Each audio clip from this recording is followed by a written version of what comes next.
Eh, Teresa, vos, siento como si nos conociésemos de hace años, pero extrañamente es la primera vez que nos vemos la cara. Sí, no. Así que te voy a pedir que te presentes, porque yo sé quién sos, pero el público por ahí no. Bueno, mi nombre es Teresa Bo, yo soy corresponsal de Al Jazeera Inglés. Cubro, bueno, mucho América Latina, estoy más que nada basada en Buenos Aires, pero bueno, cubro y viajo por todos lados. Lo cual te da, creo que una perspectiva privilegiada y el motivo por el cual yo quería hablar con vos, que es un poco que, por un lado, estás viendo la cobertura de Al Jazeera, que, bueno, vamos a hablar de eso en unos minutos, pero que probablemente es el ancla prácticamente de la cobertura de Gaza, más allá del periodismo ciudadano que estamos viendo salir de Gaza. Pero por otro lado, tenés primera fila al estado de situación en los medios de comunicación latinoamericanos, especialmente el argentino. Entonces, me imagino, y te pido si me contás un poco de eso, que el contraste debe ser bastante fuerte. Sí, es difícil porque aparte yo estoy, además de haber trabajado en Medio Oriente mucho tiempo, de haber ido después del 7 de octubre a Israel a trabajar, de ver también lo que está pasando en Gaza en este momento, estando en contacto con colegas en Gaza, en los chats, cuando le pasa algo a alguien, de las dificultades que tienen los periodistas hoy en día en Gaza para poder trabajar, es como que uno prende la televisión en Argentina y no pasa nada, ¿no? Lo único que se ve es cuando hay un atentado en Israel o cuando pasa algo en Israel, pero del otro lado, que además es muy loco porque es todo muy cerca, ¿no? El otro día prendo la televisión y un canal de televisión estaba en vivo hablando sobre el calor que había en las playas de Tel Aviv, ¿no? Y yo pensaba, si supieran que Tel Aviv está a 40 minutos de Gaza, ¿no? Y es como que ese otro lado, que no digo que esté mal cubrir eso, ¿no? Pero lo que digo es que el otro lado no se ve. Y bueno, nada, es obviamente parte de una negación enorme de lo que está pasando en Gaza en este momento. Hay una pregunta de todas formas, o sea, decís, no está mal que cubran eso y imagino que en circunstancias generales no, pero hay una pregunta sobre deber periodístico y las implicaciones morales del deber periodístico en un Bueno, contexto. claramente, ¿no? O sea, y creo que lo que uno destaca también es la ironía, ¿no? De decir, bueno, ir a hacer un reportaje o ir en vivo con alguien que está en la playa en Tel Aviv y directamente no hablan de lo que está pasando del otro lado. Y yo creo que no es que solamente pase en este canal de televisión, ¿no? Acá estamos viendo a periodistas que abiertamente ponen una bandera israelí en su escritorio, ¿no? Cosa que, bueno, me parece que el deber es informar, que el deber es la verdad, que el deber es mostrar aunque sea los dos lados, ¿no? Y eso no se ve. Yo creo que igualmente en los últimos meses, semanas, te diría, eso empezó a cambiar, al menos, si no tanto en televisión, por ejemplo, pero sí en programas de radio, sí en algunos diarios en donde al menos se empieza a hablar de genocidio, en donde se empieza a usar la palabra genocidio, no se estaba usando, se cuestionaba muchísimo. Entonces, Disculpa que te interrumpa, pero ¿tenés una idea de cuál fue o cuál pensás que fue el detonante? no sé bien qué fue, yo creo que ya el nivel de horror en Gaza de lo que estamos viendo, ¿no? De que haya países como Francia, Inglaterra, que ya abiertamente están hablando o ya reconocieron un Estado palestino, en donde tenés a scholars o a especialistas en genocidio diciendo que esto es un genocidio. Yo estoy acá en Buenos Aires, el otro día estuve comiendo con Omer Bartov, que es un especialista en genocidio de la Universidad de Brown en Estados Unidos, y escribí un artículo que soy un especialista en genocidio y reconozco uno cuando está pasando, ¿no? Y me parece que, bueno, que voces como esas, que cada vez son más, están haciendo cambiar un poco acá en Argentina, ¿no? Igual, obviamente, para mí no es lo suficiente, es como que enseguida, cuando se habla de Gaza, enseguida te empiezan a insultar y decís, habla de los secuestrados, cuando uno habla de los secuestrados y la crítica a Israel es justamente que los secuestrados para este gobierno no son una prioridad, ¿no? Es decir, cuando más se liberaron a los secuestrados fue cuando hubo una negociación. Y eso es lo que no está priorizando el gobierno de Netanyahu en este momento, ¿no? Entonces, pero sí veo que al menos algo está cambiando. Obviamente no es como en otras partes del mundo, todavía sigue siendo como muy acotado, pero sí al menos estoy empezando a leer artículos o artículos más que nada, ¿no? En televisión es más complicado. Al menos una crítica, una denuncia de lo que está pasando en Gaza en este momento.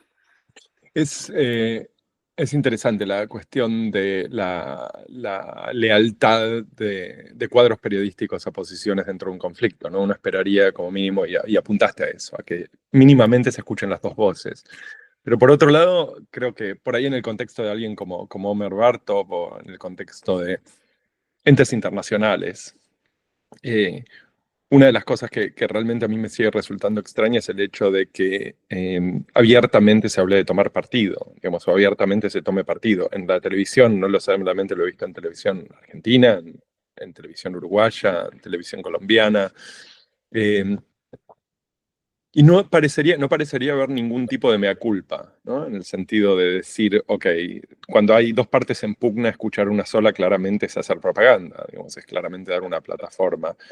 ¿Encontrás en algún lugar, digamos, sé que estás mirando más allá de Argentina, encontrás algo de esto? Alguien diciendo, paren un segundo, lo que estamos haciendo acá, digamos, no es periodismo. No, yo creo que yo hablo con muchos periodistas están horrorizados con lo que está pasando y están horrorizados con lo que están haciendo muchos medios de comunicación. No solamente acá, también en otras partes del mundo. Y también hay mucho miedo a hablar. Y la realidad es que la pérdida del trabajo, de la persecución a personas que se animan a hablar, es una realidad, ha pasado. Creo que ahora está empezando a disminuir un poco, lo hemos visto, qué sé yo, de una manera más banal en Hollywood, ¿no? Por ejemplo, que antes al principio era terror hablar y de repente estamos viendo bueno, que gana un documental palestino, que se nomina una película al Oscar Palestina o que habla de Hind Rajab. Entonces, me parece que hay como mucha más conciencia, que hay un poco de menos miedo, pero bueno, la realidad también es que acá se sigue mucho la línea, ¿no? Es decir, no es que sobre el trabajo en Argentina también, especialmente en los medios, está mal pagado, es difícil conseguirlo, o sea, hay un montón de cosas en juego, creo también, que hace difícil que la gente pueda decir lo que piensa. Al menos a mí hay muchos que me han comentado nada, no están contentos con lo que están viendo, con el trabajo que están haciendo, pero bueno, la realidad es que Pero muchos van a hablar. también hay una falencia en el trabajo de reporte básico, en el sentido de que hay una tendencia que creo que es una tendencia, a mi parecer, completamente perniciosa, que es, sentamos a dos personas, uno nos dice que llueve, el otro nos dice que es un día Claro, lindo, salí a y mirar después si llueve. sí, sí, pero los dejamos tener simplemente un debate, ¿no? No hay nadie que se le ocurra que por ahí el trabajo consiste en abrir la ventana. No, y Eh, también yo veo que se repite el parte de un lado, ¿no? Es decir, a mí me pasa, yo he trabajado en muchos conflictos y estuve con ejércitos, y estuve con militares en diferentes lugares y eso me pasó durante Afganistán o trabajando en Afganistán, que venía el ejército y decía 30 talibanes muertos en tal y tal lugar, operativo militar en una zona fuera de Kabul. Nosotros íbamos y lo chequeábamos, y de los 30 muertos que eran talibanes, eran 10 talibanes, 6 niños, 7 mujeres, o sea, ¿no? Y la realidad es otra. Entonces, creo que entre repetir el parte y chequear lo que está pasando en un lugar, digamos, es parte de nuestro trabajo. Y yo creo que con este conflicto, además, es porque es algo que uno lo ve y sabe que está pasando, ¿no? Pero seguramente pasa con un montón de otras cosas. Repetir la palabra oficial como si fuera la Biblia, ¿no? Y no es la Biblia. Se miente, oficial de un solo lado. claro, se miente, se manipula, se utiliza. Es decir, y nosotros en Al Jazeera hemos visto mucho de esto en un montón de situaciones, no solamente lo que está pasando ahora con los periodistas en Gaza, lo hemos visto en el asesinato de Shirin Abu Akleh en el año 2022, por ejemplo, que es una periodista cristiana americana que estaba trabajando en Jenin con su chaleco antibalas y su casco, y le dieron un balazo de un francotirador adentro del casco y la mataron. Y el video es muy impactante porque cuando sus colegas la tratan de salvar, el ejército sigue tirando, sigue tirando, sigue tirando, y hubo una investigación, y enseguida, al día siguiente, el ejército, las Fuerzas de Defensa de Israel, dicen, la mataron militantes palestinos. Y era la versión oficial, y todo el mundo repetía, la mataron militantes palestinos, la mataron militantes palestinos. B'Tselem, que es una organización de derechos humanos en Israel, sale a los 2 días con una investigación profunda, recorriendo todo de donde estaba ubicada cada unidad militar, en donde estaban los militantes palestinos, y dice, no, la mató una Fuerza de Defensa de Israel y esta fue la unidad. Hubo una investigación del FBI, hubieron denuncias de todo tipo, porque era ciudadana americana, y se terminó confirmando que había sido las Fuerzas de Defensa de Israel con un francotirador, ¿no? Y para esto había habido todo un operativo de medios para seguir culpando a militantes palestinos de esto, ¿no? Lo que voy es que hay una manera de operar, hay una manera de tapar la verdad, hay una estrategia, y como periodistas, digamos, tenemos que desmantelar esa estrategia, ¿no? Y claramente eso no se hace. Es notable, pero una de las cosas a la que sigo apuntando es que 2 años después del 7 de octubre, prácticamente 2 años después del 7 de octubre, estamos a poquitos días, todavía La Nación Más o La Nación Plus, no sé cómo lo llaman en Argentina, tiene todavía colgado un video de Feynman, cuyo título es 40 bebés decapitados. Y lo que es notable es que, más allá de las correcciones y retracciones, incluida la Casa Blanca, La Nación aparentemente no encontró el tiempo en 24 meses de editar o de corregir el título, lo cual sigue teniendo obviamente efectos sobre el discurso público. Y de esto, digamos, esta es una de una cantidad, empezando por Abu Akleh hasta, digamos, hasta Anas al-Sharif, colega tuyo, etcétera, etcétera. Digamos, esto es un poco a lo que me refería. Es no solamente el hecho de que se escucha una sola parte, sino el hecho es que se escucha una sola parte y ni siquiera parecería haber una molestia, o sea, molestarse en salir a investigar las cuestiones básicas, las cuestiones más No, elementales. y tenemos a un Netanyahu que yendo a la ONU ayer volvió a hablar de todas esas personas que reconocen el Estado de Palestina son los que apoyan a los bebés decapitados. Y decís, pero perdón, eso es algo que ya se negó, que se sabe que no pasó, que hubieron un montón de horrores el 7 de octubre, un montón de cosas terribles. Pero esos no fueron parte de ello. Pero no faltemos a la verdad, ¿no? O sea, no manipulemos para que sea más terrible. ¿Sabes qué pasó cuando fue la invasión de Saddam Hussein a Kuwait? Pasó también, ¿no? Los bebés están en las incubadoras. Decían las incubadoras, me acuerdo también, perfectamente. ¿no? Son esas excusas para justificar. Dejados en el piso de los hospitales en Kuwait. Es un causus belli, ¿no? Es una excusa para seguir con la guerra. Pero creo que también hay otro elemento más, y creo que en ese sentido Argentina, Uruguay son particularmente importantes, que es la construcción de un estado de crispación, lo que los italianos en los 80, 70, 80, 90 llamaban la estrategia de la tensión, en donde vos tenés una enorme comunidad judía, las más importantes de Latinoamérica, una de las más importantes de Latinoamérica, es generalmente parte de la comunidad que alimenta las líneas demográficas, especialmente en regiones del Estado de Israel que son, o sea, que están en contestación o que están en disputa, y evidentemente generar esta sensación de crispación y estado de tensión, lo que hace de alguna manera es ayudar justamente a que, bueno, haya una paranoia generalizada en la comunidad judía.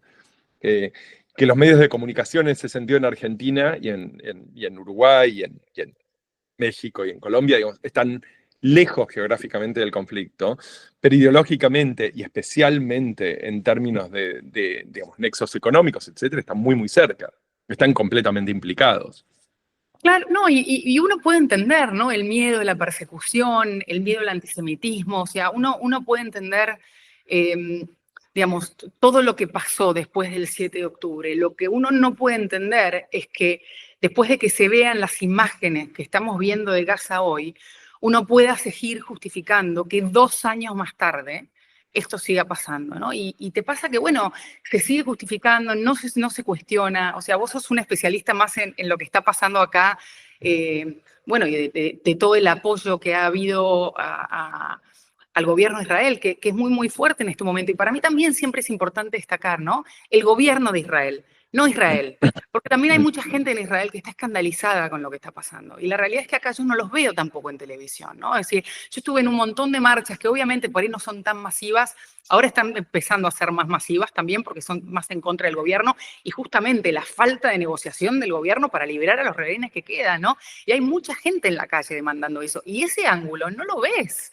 O sea, no ves lo que es la crítica, lo que es el olvido del gobierno israelí actual, de las personas que están en Gaza y de usarlos permanentemente. O sea, el boicoteo abiertamente. Lo que pasó en Qatar hace una semana, o sea, bombardear la mesa de negociación, cuando se estaba hablando de liberar a los rehenes y decir que vas a matar a los negociadores que te pueden, digamos, influir en la liberación de los rehenes, y todo lo que eso lleva, ¿no? También, porque a partir de ahora ¿qué pasa? Te matan al equipo negociador de Ucrania porque se están sentando a negociar y eso se puede hacer, ¿no? O sea, es como que creo que más allá de lo que esto tiene que ver con este conflicto en particular, abre toda la mesa un abanico en donde todo es aceptable, ¿no? Y creo que No, eso es algo que estamos viendo ahora. no es aceptable. Lo que me pregunto es, digamos, una de las cosas que yo encuentro sistemáticamente cuando hablo o cuando escucho las contrapartes, cuando escucho a, bueno, vos estuviste sentada en lo de Tenenbaum, estuviste sentada con Ahmed, y es notable escucharlo. Una de sus fuentes es Ventajal, Gabriel Ventajal, que es básicamente un operador de hecho, reconocidamente, él dice ser un entrenador de Hasbara y promotor de propaganda israelí. Obviamente lo pone en términos de diplomacia pública. Pero lo que me resulta increíble cuando la escucho a ella, cuando escucho a Plager, cuando escucho a Feynman, cuando escucho este tipo de personajes, que se repiten en todo tipo de país, ¿no? Eh, es la negación de los hechos. Digamos, hay un debate sobre los hechos básicos, que no es la cuestión, digamos, cuestiones como quién era Anas al-Sharif, puede ser que para un periodista argentino sea algo mucho más distante y mucho más difícil. De hecho, no creo que haya equipos de investigación fuertes, pero cuando estamos discutiendo hambruna, o cuando estamos discutiendo el número de víctimas mortales, cuando estamos discutiendo el estado de situación en el sistema hospitalario de Gaza, no hay realmente un debate.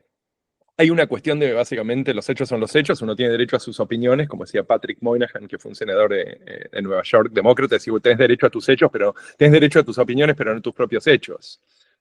Y creo que esto es algo que a mí me cuesta entender, por ahí me lo puedes explicar estando más de cerca, es la negación de los hechos o el ocultamiento de los hechos más básicos. Y cuando llegan los hechos, es asesinar al mensajero, un poco como pasó con periodistas de Al Jazeera y el resto de periodistas en Gaza, pero estamos hablando también de las Naciones Unidas, que de repente es antisemita, la Organización Mundial de la Salud es antisemita, Oxfam es antisemita, Todos son, etcétera, y etcétera. terroristas también. Y todos son terroristas, amigos de Hamas. Mira, yo Ahora acabo de incluidos volver, Starmer en Londres y Macron, ¿no? sí, acabo Desde de este fin de volver semana. de Bosnia, ¿no? Y estuve en Bosnia y fui a los museos del genocidio y una de las cosas que decían es, la primera parte de un genocidio es la negación. Y hasta el día de hoy, en Bosnia, cuando vos hablás con serbobosnios o digamos, te siguen negando que hubo en Bosnia un genocidio, ¿no? De musulmanes en su mayoría, pero también hubieron crímenes de guerra de todo tipo, pero en su De todos mayoría lados. de musulmanes, ¿no? Y que terminó en una corte juzgando a los que habían sido de Milosevic, entre otros, ¿no? Entonces, pero era muy interesante eso, que decían, la primera parte de un genocidio es la negación. Y yo creo que hoy lo que estamos viendo es eso, ¿no? Es esa estrategia de negar. Netanyahu niega que hay hambre en Gaza. Nosotros vemos las imágenes, vemos lo que mandan periodistas locales, vemos lo que mandan personas sobre las cosas que están viendo. O sea, ha sido tapa de todos los diarios más importantes del mundo, unas fotos devastadoras y lo niegan también, ¿no? Entonces después te dicen, no, los camiones humanitarios no los están dejando entrar porque están parados y son Hamas que no los dejan. Se sabe también que Israel ha estado apoyando a grupos armados que son contrarios a Hamas. En muchos Justamente casos porque, asociados con claro, Daesh. y esa ha sido una estrategia de Israel históricamente. Así nació Hamas. Hamas nació también con el apoyo de Israel en su momento para contrarrestar el poder de la OLP. Entonces, hoy en día en Gaza están intentando hacer lo mismo, digamos, olvidándonos un poco de lo que pasó también con Hamas, ¿no? O sea, digo, siempre es mantenerlos divididos, que así triunfamos nosotros, ¿no? Entonces, nada, me parece que es eso, es niega lo que algo quedará y hay gente que sigue repitiendo esa negación sin mirar realmente lo que está pasando en el terreno, ¿no? Porque no es que es una persona, un periodista, lo que está pasando en el terreno es, te lo están diciendo más de 100 organizaciones humanitarias de derechos humanos en todo el mundo.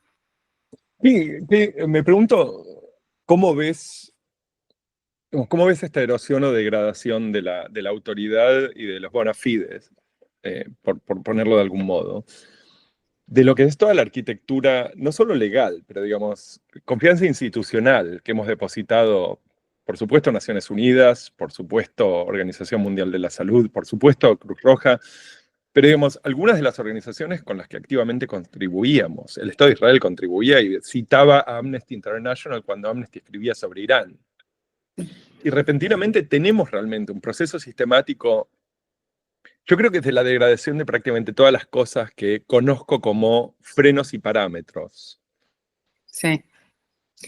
No, me parece a ver, lo que está pasando hoy, a mí yo estaba en Sderot, en Israel, y veías las bombas, las bombas, las bombas, ¿no? Y no podemos entrar. O sea, yo creo que esto siempre es importante decirlo. Hoy Gaza es una zona cerrada a la prensa internacional. Lo que vemos es el trabajo enorme que hacen periodistas palestinos para que salga la información. Pero las personas que estamos fuera, es una zona militar, no te dejan entrar. A algunos los han dejado entrar con las fuerzas de defensa de Israel, con condiciones que tenés que firmar casi que no vas a poder reportar casi lo que ves, Sí. ¿no? O sea, entonces... Bueno, de hecho, te interrumpo brevemente, cuando empezaron los vuelos, los nuevos vuelos, que fue un fiasco, pero los vuelos de ayuda humanitaria, donde estaban, la orden era no acercarse a las ventanas de los aviones.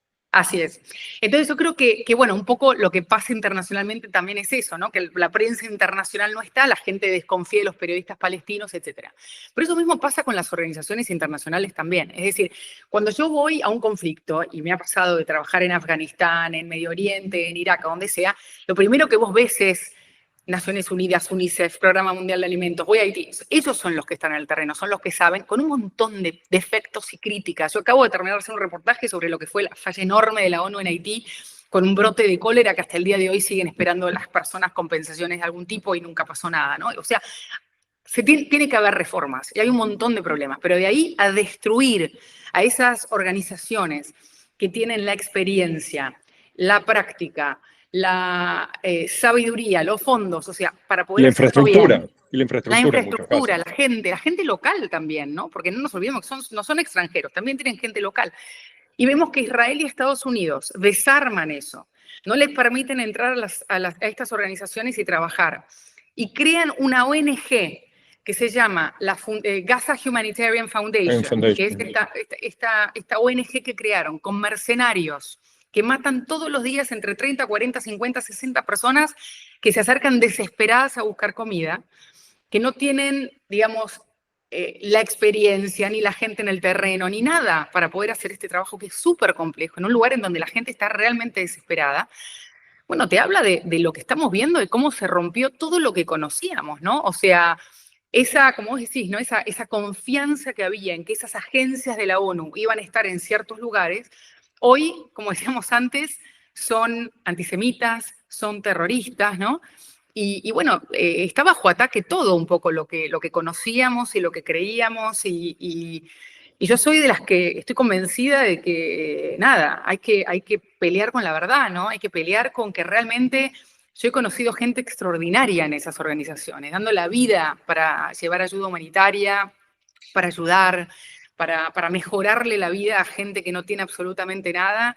Y me resulta muy injusto que de repente se cuestione todo eso creando organizaciones con fines militares. O sea, porque Sí. digamos, el que era el encargado de este Gaza Humanitarian Foundation, el primero, renunció porque la organización no contaba con las medidas básicas para garantizar que la organización iba a ser humanitaria, ¿no? Entonces, es como que nada, nos están engañando a todos, ¿no? O sea, realmente vas a poner a un ejército a distribuir comida, sabemos cómo termina eso, ¿no? Sí, digamos, yo veo a la GHF, a la Fundación Humanitaria de Gaza, principalmente como un proyecto de ejecución. Digamos, es la creación de mataderos, a mi parecer, y es consistente. La semana pasada hablé con Chris Gunness, que fue el ex vocero de la Agencia para Refugiados Palestinos de la ONU, y hablaba justamente de la amplitud del despliegue de la organización, a los lugares donde llegaban. Vos mencionaste a la organización en la conversación de Tenenbaum. Te quería preguntar un poco sobre, bueno, en realidad me voy a quedar un segundo sobre esto. ¿Qué pasa cuando, digamos, supongo que cuál es la responsabilidad del periodismo en todo esto? Si estamos sentados en países, Argentina no es un contribuyente enorme a las Naciones Unidas, pero definitivamente hay países incluso más chicos se han congelado y que hubieran hecho una diferencia al contribuir, por ejemplo, a la Agencia para Refugiados. cuando el público realmente está escuchando que las Naciones Unidas y se encargan ellos de repetir que las Naciones Unidas son terroristas o son antisemitas o son anti-Israel o no quieren, nunca se acercaron, nunca preguntaron, nunca hicieron declaraciones en favor de los rehenes israelíes. Es una de las historias que se contó y se volvió a contar. No, yo creo que a ver, nosotros como por argentinos en sí es un país chico, a veces no creemos que no tenemos mucha influencia en lo que pasa en Naciones Unidas, en organizaciones internacionales. Yo creo que no es tan así, ¿no? Nosotros hay personajes argentinos que han sido muy importantes, Rafael Grossi hoy, ¿no? O sea, digo que hay personas que llegan a lugares. De hecho, central a los 12 días de guerra totalmente central a los 12 días de guerra con Irán. Entonces, me parece que no hay que minimizar lo que es el impacto que puede tener Argentina, América Latina, en un conflicto como este, ¿no? Yo creo que me da mucha tristeza ver que la Argentina está abandonando lo que fue un principio, aunque sea de neutralidad, y de poder escuchar los dos lados, y de denunciar la violencia, y de denunciar el asesinato de niños, sean de donde sean, ¿no? Porque ese es el principio básico también. Y de apoyar a un gobierno que claramente no está apoyando, no está buscando nada, ni una negociación de nada. O sea, acá ya sabemos que el objetivo final es otro, ¿no? O sea, yo creo que está más que claro que el objetivo final es el gran Israel, que el objetivo final es anexar cuanto más se pueda, y parece muy difícil de frenar una cosa así. Lo cual es completamente consistente con los siete intentos de alto al fuego que los israelíes hundieron, con el último siendo este bombardeo de la mesa de negociación, como en Qatar, como mencionabas antes. Sí, y después escuchás a un Trump que sale ayer en Naciones Unidas a decir todas las negociaciones que jamás tiró abajo, y vos decís, pero pará, bombardearon una mesa de negociación cuando se estaban sentando a negociar. Sí. O sea, digo, es como que esa posverdad, ¿no? En donde todo es adaptable. Pero acá es donde a mí me resulta imposible, digamos, imposible no poner directamente responsabilidad sobre los medios de comunicación y nuestros putativos colegas. Y no cuestionarlo, y repetirlo y ponerlo abiertamente, y no decir, este señor está mintiendo. O sea, ¿no? Porque eso también está pasando. Es decir, esta cosa de repetir algo y que después de eso es, bueno, hay que darle el derecho a decir una cosa así, ¿no? Y decir, no, pará, esto no es así. O sea, hay facts, ¿no? Hay hechos. Pero bueno, eso no pasa, ¿no? Y no está pasando no solamente en Argentina, pero no está pasando te digo que cada vez se hace más difícil, o sea... Hace poco vi una entrevista que le hizo Novarecio en Argentina a Mauro Bernstein de la DAIA, donde Mauro Bernstein acaba de volver de Israel en ese momento, y se presenta un poco, digamos, él presenta simplemente la posición israelí, sin más. Y lo que me resultó notable de la entrevista, especialmente viniendo de mi costado, mi rincón del periodismo, donde, bueno, me crié un poco tanto viendo, pero después haciendo el tipo de cosas que hacía Hartok en la BBC o que hacía Mehdi Hassan después en Al Jazeera y más allá. No hubo una sola pregunta dura. Y esto es algo que a mí me sorprende también poderosamente la atención, que es el abandono total del periodismo confrontacional, o por lo menos el periodismo investigativo frente al actor político. ¿Ves algo de eso en algún lado, en alguna punta? ¿Alguien que está haciendo las preguntas? Más allá de ustedes, más allá de Al Jazeera. No, bueno, pero ¿en Argentina o en todo el mundo? Digamos, en el resto del mundo hay definitivamente, en Europa hay algo de eso, en Alemania no, pero definitivamente en Europa hay, pero en Latinoamérica. No, yo creo que hay periodistas que hacen las preguntas y hacen el trabajo. El problema es que por ahí no está en los medios de comunicación masivos, ¿no? O sea, yo creo que se ha cuestionado, que por ahí no hacen las preguntas también porque a mí me pasa, a mí me llaman por teléfono y me dicen, ¿a quién podemos llamar? ¿Tenés un teléfono en Gaza? O sea, es difícil conseguir gente que hable en español, es difícil conseguir buenos invitados, o sea, como que hay una parte también que, bueno, la noticia internacional en Argentina no deja de ser internacional, ¿no? Muchas veces es, bueno, ¿a quién traigo a hablar de algo que para muchos incluso es ajeno, ¿no? O sea, la realidad es que la realidad política de Argentina hoy es lo que está pasando con el gobierno actual, es los problemas de los argentinos a diarios. O sea, yo también esa parte de la prensa local lo entiendo y también creo que eso pasa en muchos de los otros países del mundo, en donde cuando es el noticiero local, es el noticiero local y un canal internacional tiene otra responsabilidad. Pero creo que hay periodistas que cuestionan y que se escandalizan con mucho miedo, ¿no? O sea, también al principio era con mucha responsabilidad, en el sentido de, bueno, acaba de pasar el 7 de octubre, veamos qué es esto. Muchos lo negaban, claramente, pero creo que hay personas que al menos hoy en día sí están haciendo las preguntas. De ahí a tener al personaje indicado del otro lado, no. Pero bueno, después, bueno, hay canales particulares y periodistas que echan a una mujer de un programa de televisión porque dice que estuvo en Gaza y te intenta explicar que esto no empezó el 7 de octubre, que esto empezó mucho antes, que cuando fue el 7 de octubre había habido 300 muertos del otro lado, que no nos habíamos enterado y que nadie había hablado y que no te enterabas de lo que pasa en Cisjordania, con los asentamientos y con un montón de otras cosas. O sea, el pensar que todo empiece el 7 de octubre es como una manera muy simplista, ¿no? De resolver tantos años de conflicto. Sí. Entonces, Y moralmente, alguien que dice eso te echan del programa de televisión porque simplemente no te quieren escuchar, ¿no? A mí no me pasó, pero bueno, sé qué pasa y nada, y me parece terrible, ¿no? Porque la realidad es que el deber es poder escuchar. Sí, lo puedes desafiar si querés, puedes no estar de acuerdo, pero bueno, Sí, escuchémonos, ¿no? digamos, un poco lo que veo es, me dediqué casi 10 años a hacer el horrible trabajo de llamar a gente que no me quería ver para ver si podía venir a ver, podía yo venir a verlos, digamos, nuestro programa era entrevistas muy, muy agresivas. El nombre de Tim Sebastian, a quien yo producía, era muy conocido, o sea que realmente era un esfuerzo, pero eso lo que también hace es entender que, bueno, no cualquiera podía entrar a esas oficinas, con lo cual en lo que a mí respectaba, ponía una responsabilidad especial sobre gente como Tim Sebastian. Si vos tenías la oportunidad de sentarse frente a alguien que tenía que responder y que no cualquiera podía entrar, no cualquier periodista, entonces vos en esa posición tenías que poder hacer las preguntas. Y eso es lo que yo pienso muchas veces. Vos te referías ahora a Plager, que echó a Deborah Sí. Plager, que echó una. Pero, digamos, gente como Feynman, gente que tiene, digamos, el nombre y que tiene la posibilidad de sentarse frente a figuras, creo que tiene, en mi parecer, tiene una responsabilidad periodística especial. Pero, digamos, es cierto que cada uno también responde a necesidades y a miedos Sí, no, específicos. a necesidades y miedo y a creencias, ¿no? También, es decir, cada uno, nada, o sea, como periodista también, anda vos y tu conciencia de cómo pensás que estás haciendo tu trabajo, ¿no? O sea, yo creo que cada uno es responsable de lo que hace y de su manera de trabajar. Y bueno, y el público decidirá. Y seguramente hay un montón de personas que están de acuerdo con eso, ¿no?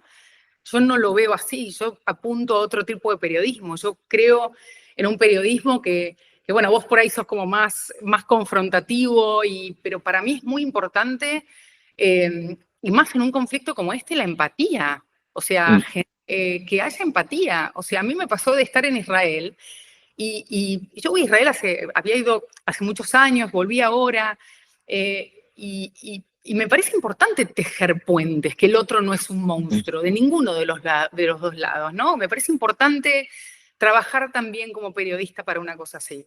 Y me parece que eso se perdió, y se perdió la responsabilidad en los medios, en un montón de cosas. Y a mí eso es como que, bueno, qué sé yo elijo trabajar de otra manera, ¿no? Pero bueno, allá los que Sí, siguen sí, con no, su definitivamente. camino y es como... No, estoy totalmente de acuerdo con vos. Creo que de todas formas, por ahí estamos hablando de registros de discurso público diferentes. Yo creo que definitivamente, digamos, qué sé yo, hay mucha gente dentro del aparato israelí. Hace poco hablé con Abram Burk, que es ex presidente de la Knesset, y es un tipo que claramente su posición es de generar puentes de empatía. Claro, Habla de que básicamente para él se terminó el sionismo y no sabe siquiera si un Estado judío tiene derecho a seguir existiendo. Él lo dice abiertamente. Pero por otro lado hay una cuestión de qué pasa cuando uno está hablando con gente que está directamente envuelta o en la responsabilidad política o son sus representantes claro. de aquello. Pero, Obviamente, obviamente. Y estoy de acuerdo en que yo las preguntas las haría. O sea, pero es como que, bueno, nada, ellos eligen hacer propaganda. Y sí, bueno, y la verdad que el mundo está lleno de propaganda. sí, Y sí, bueno, nada. definitivamente. O sea, Eso sí. Nos quedan 10 minutos, si te los puedo sacar todavía 10 minutos. Te voy a forzar a ser muy generosa con tu tiempo. Te iba a decir gracias por tu tiempo, pero no. Te quiero preguntar un poco sobre Al Jazeera. No quiero sonar a un fan, pero en muchas veces, especialmente en los primeros creo que 12 meses de conflicto, acercándose al año, eh, creo que muchas veces tuve la impresión de que eran ustedes los que nos estaban enseñando qué quería decir hacer periodismo, especialmente en el contexto de Gaza, especialmente porque ustedes movilizaron fuerzas internas periodísticas adentro de Gaza, cosa que casi nadie más hizo, eh, y el precio que pagaron ustedes fue altísimo. Y una de las cosas que discutí hace poco con un periodista alemán, Hanno Hauenstein, que escribe también para The Guardian, le decía que, y te puedo ser honesta, siempre me rehusé a que me llamen periodista. Siempre odié el periodismo, siempre sentí que estaba rodeado de charlatanes cada vez que entré en ese tipo de conversación.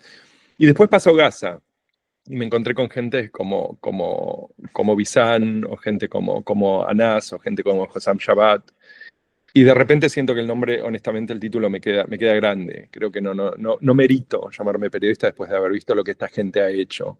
No solamente por haber puesto el cuello, lo cual quizás para muchos de ellos fue inevitable porque ahí estaban, pero el haber continuado con la tarea, el haber salido y no haberse quedado agazapados en sus casas tratando de proteger a sus hijos con sus cuerpos, ahí realmente hubo una decisión. Yo creo que la verdad que a mí me pasa que yo sigo muy de cerca lo que es la vida de estas personas, ¿no? Que están trabajando en unas situaciones terribles, o sea, no tener comida, no tener agua, estar saliendo en vivo, y como le ha pasado a Waheed Akdouk, un periodista de Al Jazeera, de enterarse que mataron a su hijo, a su nieto, o sea, y seguir reportando, ¿no? O Estoy sea, reportando. entonces creo que bueno, nada, para Al Jazeera era una prioridad tener periodistas ahí, para Al Jazeera inglés, para Al Jazeera árabe, tratar de darles todo el apoyo que podían. A mí me pasaba con una de las primeras periodistas que estaba ahí, que la llamaban a su casa y la amenazaban directamente por teléfono y le decían, andate ya de tu casa porque te vamos a vender. Entonces a ella la veías que se subía a un auto con los 4 chicos, se iba para un lado, pero después a la tarde estaba saliendo en vivo de vuelta. O sea, están reportando en condiciones extraordinarias, ¿no? O sea, a ver, no solamente a nivel familiar, ¿no? Sino también a nivel logístico. No hay internet, es difícil conectarse, no hay agua, tienen hambre, porque también esa es una realidad, ¿no? Muchas veces no hay comida. Y es más, Anas al-Sharif, que bueno, lo mataron ya, que fue hace un mes más o menos, ya Un mes y tengo la medio. fecha, más o menos, sí, un mes y medio, ya le habían empezado una campaña que incluso el Comité para la Protección de Periodistas había dicho que estaban preocupados por la vida de Anas al-Sharif porque ya Israel lo estaba acusando de ser terrorista, porque él en un vivo se había puesto a llorar cuando estaba cubriendo a gente que estaba muerta de hambre alrededor de él, ¿no? Y fue, Una bueno, mujer colapsa, una mujer cerca de él colapsa y y él se él pone a se llorar. quiebra y se pone a llorar y empieza toda esta campaña contra él acusándolo de ser terrorista. Pasa lo que pasa, que lo matan en un ataque. Y después empiezan a difundir, que me pasó que en Argentina también, ¿no? Esta foto de él con gente de Hamás. Y es como, pero la gente se olvida de que Hamás era gobierno. O sea, vos para ir a Gaza te acreditabas con Hamás. Vos en una conferencia de prensa ibas a ver a los miembros de Hamás. El gobierno de Israel se sentaba a negociar con Hamás. O sea, El gobierno de Israel financiaba con dólares de Qatar, jamás. claro, con dólares de Qatar a través de cuentas israelíes, porque también esa es otra cosa, ¿no? Es decir, cuando se habla, Qatar financiaba jamás. A ver, Qatar financiaba asistencia humanitaria para palestinos que llegaba a Gaza y se hacía con acuerdo con Israel a través de cuentas israelíes. Y mucha de esa plata iba en valijas. Seguramente mucha de esa plata se perdía a lo largo del camino también, ¿no? No lo sé. Pero bueno, entonces me parece como que hay tanta desinformación. Entonces, una foto de Anas al-Sharif en una conferencia de prensa sonriendo es una excusa para matarlo. O sea, y eso es lo que se hace, ¿no? Enseguida es esa campaña enseguida de decir era terrorista, era empleado de Hamas o... la verdad, Anas al-Sharif se había ganado un Pulitzer trabajando para Reuters el año anterior. Era una persona que estaba dedicada a su trabajo. Había empezado a trabajar hace poco en Al Jazeera porque muchos de los periodistas de Al Jazeera o estaban heridos o los tuvieron que sacar o les mataron los familiares. Y Al Jazeera, esto es importante también, ¿no? No es fácil sacar a la gente de Gaza hoy en día. O sea, Pues sí, a Gaza no se puede entrar y a Gaza no se puede salir. puede Pueden salir. entrar organizaciones humanitarias, pero conseguirle un permiso de salida, un pasaporte, o sea, es súper complicado. Entonces, nada, yo la verdad que cada vez que veo Al Jazeera y veo el trabajo que hacen los periodistas que están ahí y ese esfuerzo enorme por seguir denunciando, por seguir mostrando, estaba mirando lo que es el asedio a Gaza City que está pasando ahora, y les dicen que se vayan y los periodistas siguen ahí porque están convencidos de que tienen que estar ahí, porque la realidad también es que es su pueblo, ¿no? O sea, lo que está pasando hoy es la intención final de a 2 millones de personas que viven en ese lugar, ¿no? Y estamos hablando de 2 millones de personas.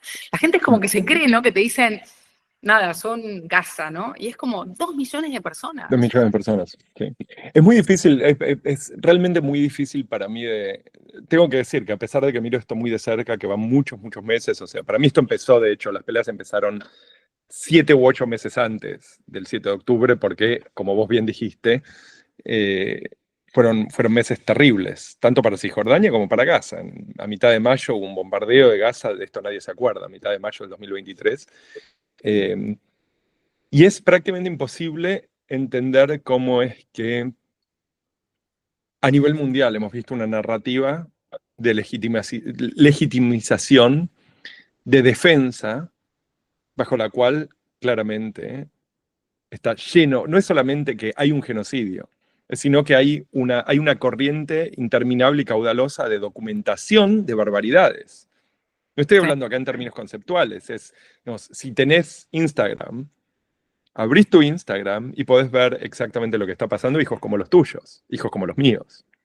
Y esto a mí me resulta que este contraste, esta tensión, es en el momento que creo que prendo Al Jazeera, es en el momento en que veo a la gente que vengo siguiendo que está reportando desde Gaza. Y ahora, por supuesto, que otros medios de comunicación que han cobrado más importancia, como Middle Eastern Eye, etcétera, que realmente creo que hay una esquizofrenia y un quiebre, hay una fractura que creo que es irresoluble dentro de lo que es el periodismo, porque creo que no queda más claro qué es lo que significa eso. Te quería hacer una pregunta y te prometo que es casi la última. ¿Cómo cambió, por un lado, tu visión de periodismo Gaza y, por otro lado, si me puedes contar un poco cómo es que cambió o sí cambió Al Jazeera y la forma que la gente dentro de Al Jazeera está mirando su trabajo y la forma en la que se acerca al periodismo? Bueno, yo cubrí conflictos de toda mi vida, ¿no? Una de las razones por las que quise ser periodista era porque quería ir a cubrir conflictos. Y siempre creí que siempre es esta cosa de una voz, la otra voz, salvo cuando veo horrores. Y cuando veo horrores sí siento la responsabilidad de la denuncia, ¿no? Es decir, obviamente chequeada, confirmada, pero bueno, cuando uno se encuentra con asesinato de civiles, cuando se encuentra con ciertas situaciones, sí creo en la responsabilidad de denunciarlo, ¿no? Y Gaza se volvió en algo en donde a todos nos dejó un poco como en shock, porque es esta esquizofrenia de lo que vos hablás, en donde escuchás a toda esta gente como justificando, que son muchos, y por el otro lado estás viendo estas imágenes que, nada, nos espantarían a cualquiera, ¿no? Porque yo creo que son pocas las guerras en donde vimos el nivel de salvajismo que estamos viendo hoy en día, ¿no? Y de repente alguien me escribe por Instagram, pero habla de Sudán, habla de... Por supuesto que hablamos de otros lugares. Lo que pasa es que Israel se jacta de ser la única democracia de Medio Oriente, que es una mentira, porque el Líbano es una democracia también, digo, podemos cuestionar un montón de cosas, pero digo, hablemos con la verdad, ¿no? Pero lo está haciendo supuestamente este ejemplo, ¿no? De democracia. Y estamos viendo y contrastando estas imágenes que no las vimos nunca. Es decir, el ver a niños despedazados, a ver a niños sin piernas, a ver a niños muertos de hambre, y encontrar a toda esta gente que te lo está justificando, es como que nada, a mí me genera una tristeza enorme, ¿no? Porque realmente digo, ¿en qué nos convertimos? O sea, ¿cómo puede ser que haya gente que justifique esto? Pero bueno, hubo gente que justificó horrores y lo hemos visto, ¿no? O sea, en la historia de la Sí, humanidad, ¿no? igual yo creo que hay un punto en lo que vos decís que es importante subrayar, que es que definitivamente hemos visto horrores y ha habido horrores más grandes. Claro. Y ha habido atrocidades con muchas más víctimas. Yo creo que la gran diferencia en Gaza es que hay muchos más cómplices. Sí. Muchos más cómplices, porque como dice acá un activista de acá, todos llevamos esto en el bolsillo. Todos Sí, podemos bueno, levantar el teléfono y mirarlo. sí, y hay mucho miedo de hablar y nunca me pasó eso, ¿no? Que la gente se cuide tanto de las palabras, de lo que dicen, de cómo lo dicen, que prefieren decirlo de una manera a la otra, porque bueno, y por un lado me parece bien, porque somos periodistas y de la manera en que decimos las cosas es importante, pero por otro lado también cuando hay cosas que denunciar hay que denunciarlas, ¿no? Y llamarlas como lo que son. Y después cómo se vive en Al Jazeera esto, ¿sabes qué? Es muy fuerte, porque yo hablo con colegas en Doha.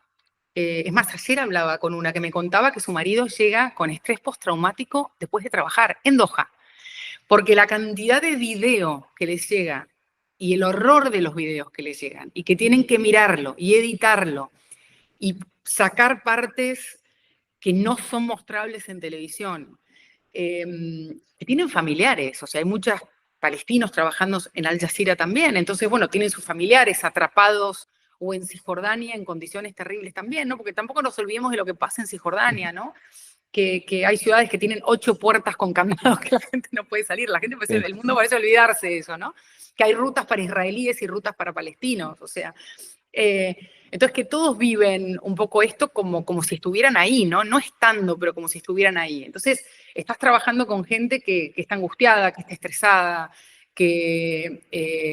entonces, bueno, esto no es solamente la organización, sino es la gente que trabaja ahí adentro, ¿no? Y yo creo que esto es algo que nos toca a todos y especialmente a los que están en la región, a los que tienen familiares en la región, muy de cerca, y a los que están trabajando en esto todo el tiempo, bueno, nada, es muy, muy, muy difícil. Uno de los motivos por los cuales preguntaba era porque, de hecho, dentro de la Deutsche Welle, en el servicio árabe, tenía colegas palestinos. Y habíamos llegado a la situación claramente en donde la gente no podía ni siquiera hacer duelo abiertamente por sus propias familias.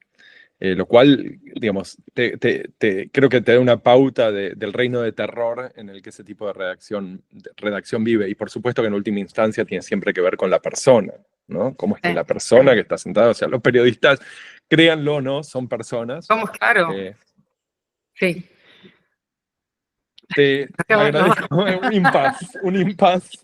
Te agradezco muchísimo ahora sí por tu tiempo. Has sido muy generosa con tu tiempo, el que te ha obligado a darme prácticamente. Nada, un gusto hablar, realmente un gusto finalmente verte la cara después de comunicaciones por LinkedIn que en general tiendo a no usar. Eh, y nada, cuando quieras, por supuesto que estás más que invitada. No, Así que muchísimas gracias por el tiempo también. La verdad que a veces está bueno encontrar un lugar en el que se puede charlar, en el que se puede discutir, en el que podemos estar de acuerdo o no, ¿no? Pero, pero nada, hablando de esto que está pasando, ¿no? Que la verdad que en español al menos tampoco es tan fácil. Y bueno, nada, es un espacio que nada, estuvo buena la charla.